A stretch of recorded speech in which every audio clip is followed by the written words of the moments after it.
Let's talk about journalist Richard Medhurst, who was detained in the Heathrow airport. Here is a bit of the segment he put out explaining what happened. My name is Richard Thomas Medhurst. I'm an internationally accredited journalist from the United Kingdom. On Thursday, as I landed in London Heathrow Airport, I was immediately escorted off the plane by 6 police officers who were waiting for me at the entrance of the aircraft. They arrested me, not detained, they arrested me under Section 12 of the Terrorism Act of 2000 and accused me of allegedly, quote, expressing an opinion or belief that is supportive of a proscribed organization, unquote, but wouldn't explain what this meant. One officer took my bags, and when I asked why he was still back in the aircraft, I was told, look, mate, you can get nicked right here in front of everyone, or in there, your choice. So I was taken to an adjacent room, patted down, my phone confiscated. I was not allowed to inform my family. Despite being calm and cooperative, I was handcuffed with something that placed my shoulders in an awkward position and my wrists on top of, rather than next to each other. The handcuffs were extremely tight. Despite the police loosening them, they left marks on me for 2 days. The police took me down onto the runway, put me in a police van, essentially a mobile cage, and informed me that everything was being recorded. The van was cramped. I had to struggle the entire time to keep my balance and try not to fall over as we drove to the police station. Now, once inside the station, they searched me again for the second time within 10 minutes. I was told to sit on a bench, remove my shoes, remove my socks. I was told to turn my socks inside out and hold them up for the officers to inspect. They also made me hold up my feet so they could check them as well. The officers took me to a room with UV lights, which they told me is used to catch burglars who are sprayed with something. I have no idea why they did this since they just removed me off of a plane. My suitcase was then opened in the lobby and ransacked. All of my journalistic equipment and devices were seized, including phones, SIM cards, wireless microphones, headphones, even my shoelaces. They later took my DNA as well, my fingerprints, palm prints, and photographed me. I was placed in solitary confinement in a cold cell that smelt like urine. There was barely any light, and the bed, if you can even call it a bed, was simply a small concrete ledge with a paper-thin mattress. The cell had no windows, no heating, no toilet paper. I was recorded 24/7 with audio and video, even when going to the toilet. I had to eat food with a piece of cardboard that you were supposed to fold in two in order to scoop up the meal. The police said that I have the right to inform someone that I'm locked up. So I said, okay, I want to call my family. And then they'd go, well, your calls are withheld because of the nature of the alleged offense. I tried to ask, well, what's the point of a right if you can just randomly withdraw it? Why tell me that I have this right at all? And one of them said something along the lines of, well, it's not an absolute right, it can be waived. Similarly, they said I had the right to know why I was being detained. So I asked again, and the police would say something like, well, we're just the arresting officers, we don't really know. Or this will be explained to you during the interview, or some other generic response. Now, despite the police officers' civility and cheerfulness, I felt that the whole process was designed to humiliate, intimidate, and dehumanize me, and treat me like a criminal, even though they must have been aware of my background and that I'm a journalist. I was under surveillance almost the entire time from the moment I was arrested until I was released, be it in the police van, in the station, the cell, all of it. No privacy whatsoever. Many of my requests were also delayed or outright ignored. When I was detained, I asked for water several times. The police would always say sure, but then I ended up waiting hours for a tiny cup of water. I asked if I could have my own clothes because I was in a t-shirt. It was cold and I couldn't sleep. They said they'd give me a pullover, but never did. Although one guard did give me a second blanket. So you have to nag and nag for the most basic things. And this is why I was afraid that they weren't even going to call a solicitor for me. I was able to see the nurse on one occasion, but on 3 other occasions, when I asked to see the nurse, they'd say yes and then nothing.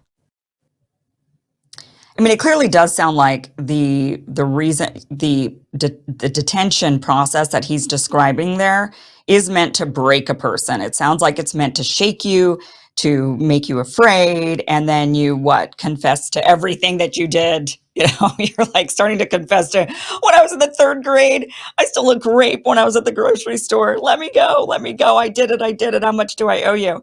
All joking aside, Richard Medhurst was detained under Section 12 of the Terrorism Act 2000 in the UK, which is, they're basically claiming that he supports terrorists.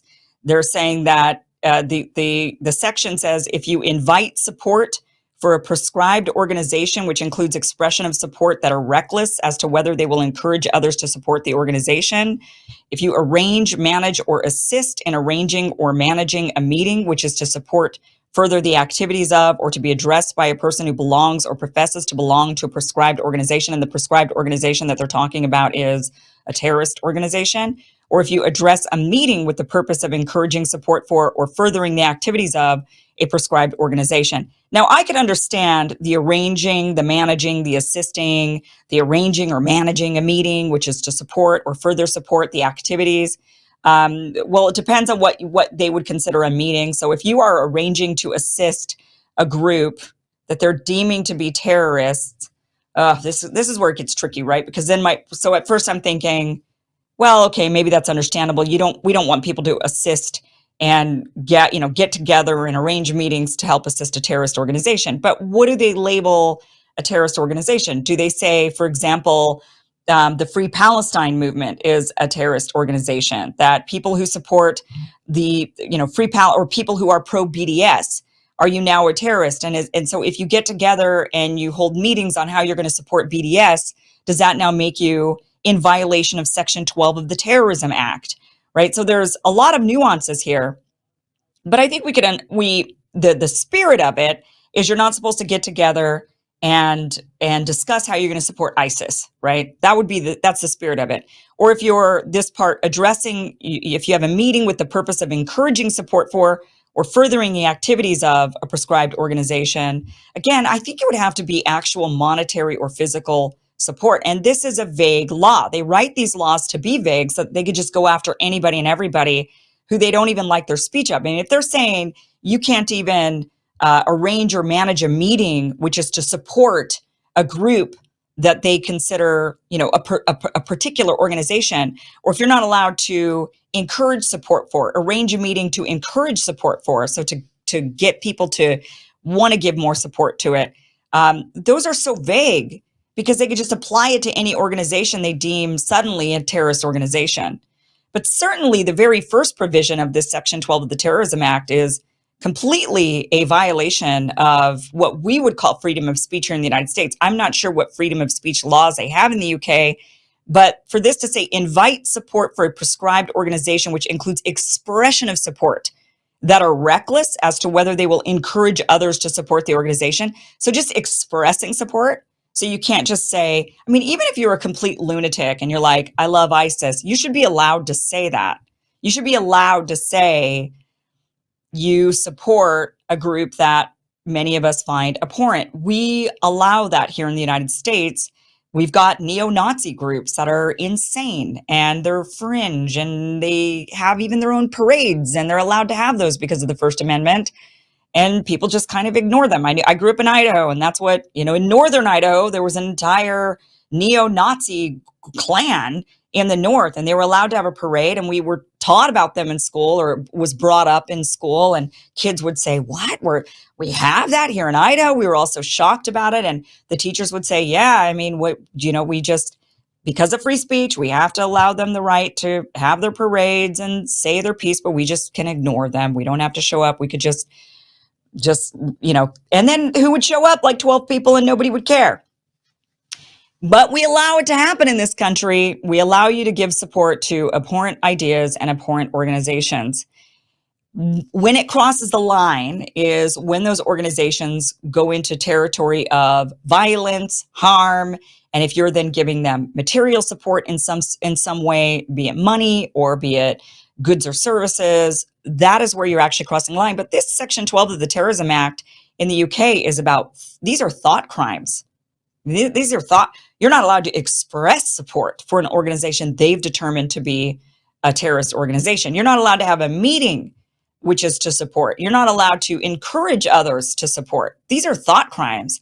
And Richard Medhurst was arrested under these thought crimes because he is a journalist he's an anti-war journalist. He covers many of the wars and the conflicts around the world, especially the ones that the West is involved in, and tends to, like most anti-war advocates and journalists who are against the military-industrial complex, which is pro-war all the time, he takes a stance that's usually against what the establishment is doing, because the establishment is pro-war.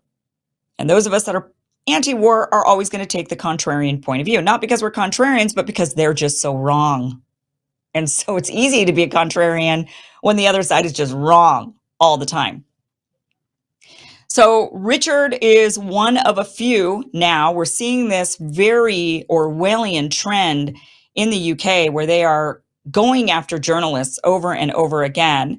Now, Richard might have been the first one arrested under Section 12 of the Terrorism Act, but recently Kit Clarenberg, we just had him on the show talking about when he was detained, when he arrived at the UK airport. He lives in Serbia. He flew to his home country of the UK, and when he got there, he was detained for several hours, and this was back in May. What has come of that? Not sure. They're going after him. They're clearly trying to silence him. They're clearly trying to spook him. Vanessa Beeley was another one who was detained for several hours at Heathrow. This was back in 2021. She was detained for 6 hours. She's also been, she was detained by the UK anti-terrorism police. She says that hers was under Section 7 as a Russian agent. They were accusing her of being a Russian agent. Section 12 is more hardcore towards terrorists, she says, support of H&H. Ironic as British regime created and sponsors some of the most barbaric terrorists globally, including Zionists.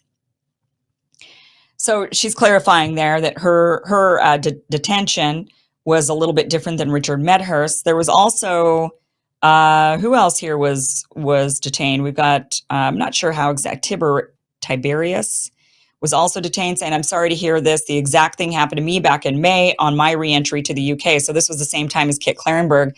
They also confiscated my devices for several weeks. This is how they treat people who dare question their tyranny. It's fascism trying to protect itself. Solidarity, brother, is what he says in response to Richard's post on which Richard has posted the entire thing, which you can watch on his YouTube channel or on his X account. It's a much longer video where he goes into a lot more detail, but we just played a little clip for you there. But really, so many people are being detained in the UK for journalism, for just being anti-war journalists, for standing up to the imperial war machine, and they're being detained. This is the world we're living in. We thought it was bad under COVID. Oh, you're not, you can't be an anti-COVID. Oh, you're just a vaccine. You're not allowed to be a vaccine denier, they said. So what if you are? You're not even allowed to be one. But now they're going after, if you're anti-war, if you're standing up against Israel. I mean, Vanessa Beeley, she was detained back in 2021. So this was even predating that. She's been very vocal about Syria. We got people that are being targeted for supporting Russia in the war between Russia and Ukraine, or being critical at least of the West's support of Ukraine, even if they're not in support of Russia. Like myself, I'm not in support of either. I'm very critical of the US's support of Ukraine. This is what we're dealing with now. Journalism is becoming more, it's always, quite frankly, actually, it's always been dangerous. In fact, the Espionage Act here in the United States, half of the cases of the Espionage Act, half of the times it's been used have been against journalists. Half of the time. Against people who've published in newspapers, people who spoke on the radio, people who were on television. Now, new media journalists are targeted half the time with the Espionage Act. That's not the spirit of that law. The Espionage Act was to, stop spies, not to stop dissent, but it's used against dissent because that's the free democracy we're living in, right? We're living in this great free democracy, they tell us. But don't you cross the line and say the wrong thing, otherwise we're going to get you. Under the Espionage Act here in the United States or under the Terrorism Act in the UK, one way or another, they're going to try to silence us. And look what they did to Julian Assange all those years. They're definitely working hard to silence dissent because more and more people are able to hear it, and they're worried about the propaganda of truth. We don't call it propaganda when it's truth, right? They don't like the truth. They don't want people to actually hear that. And so they're doing everything they possibly can to silence it. And one of those tactics is scaring these journalists. Even if nothing comes from this, it's meant to have a chilling effect. And that is what they're doing.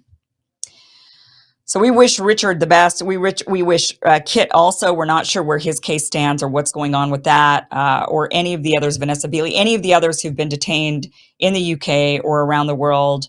This is, we absolutely wish that and hope that nothing happens, that we instead protect a free press. Hey guys, this was just a clip of a longer show. Catch the full show by going to KimIversonShow.com. It is free. It airs Monday through Friday, 5 p.m. Pacific, 8 p.m. Eastern. You could go back now and watch this full interview. I highly recommend it. Again, go to KimIversonShow.com. Thank you so much for watching.